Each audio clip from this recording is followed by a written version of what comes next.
In this video, we'll be taking apart the Unihertz TickTock-S. If you want to see more videos like this, make sure you subscribe and follow me on Twitter so you'll be notified once I upload a new video. And if you need any tools, there are links in the description.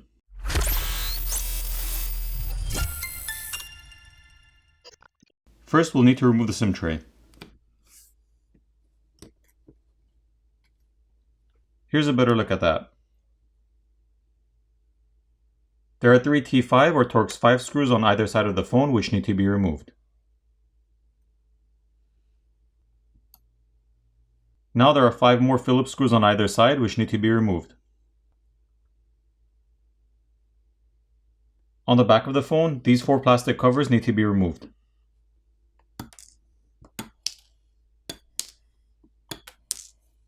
Four more Phillips screws have to be removed.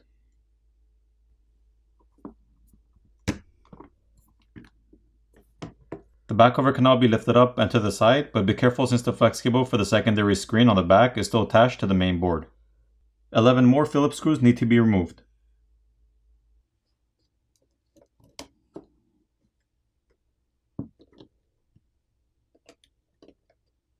The battery cable can now be disconnected, followed by the rest of the cables. The back plate is made of plastic. And the secondary display is adhered to the back plate using a cure-in-place gasket. The NFC antenna is also located on the back plate. And there's a rubber gasket and mesh filter over the speaker opening. On the top plastic cover, there are numerous antenna lines drawn which are these gray color lines. And there's this flex cable with a dual LED flash and a secondary microphone.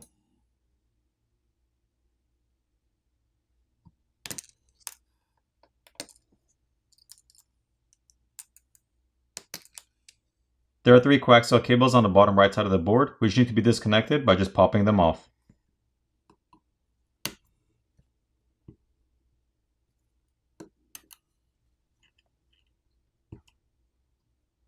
There are 2 Phillips screws which are holding down the main board.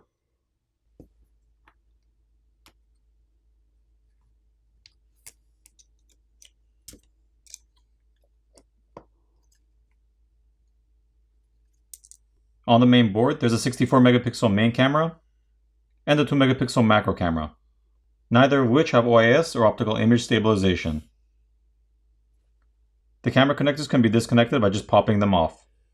There's also graphite film and copper tape on the front shields. Once the shield's removed and the copper tape is peeled back, we can see thermal pads on top of these chips.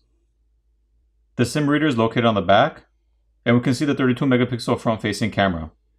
The proximity sensor is located on the top, and on the other corner we can see the infrared or IR blaster. There's also more copper tape and graphite film on the back shields. Once the graphite film and copper tape are peeled back, we can see thermal pads on these chips. Once the thermal pads are removed, we can see the RAM and processor.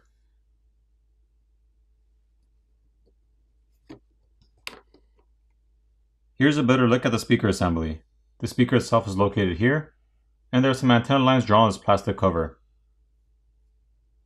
The vibrator motor is also located on the bottom, as well as the microphone. This flex cable connects the main board to the subboard.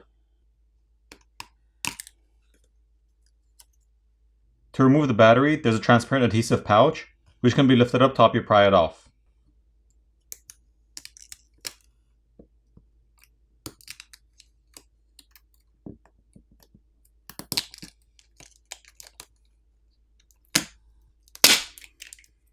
Here's a better look at the 5200 mAh battery. Once the battery is removed, we can see the flex cable for the screen, which is routed through an opening in the midframe.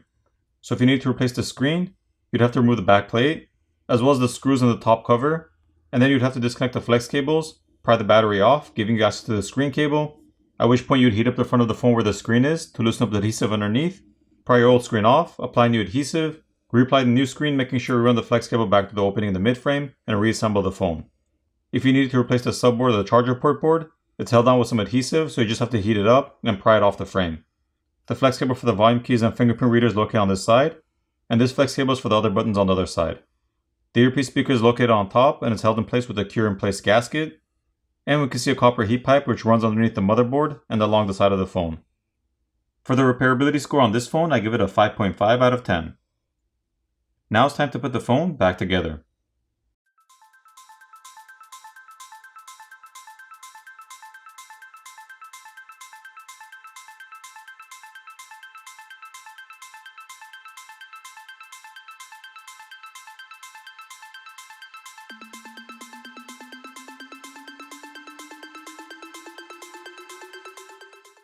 Once everything's back in place, power on the phone and you're done. I hope you enjoyed this video, and I'll see you in the next one.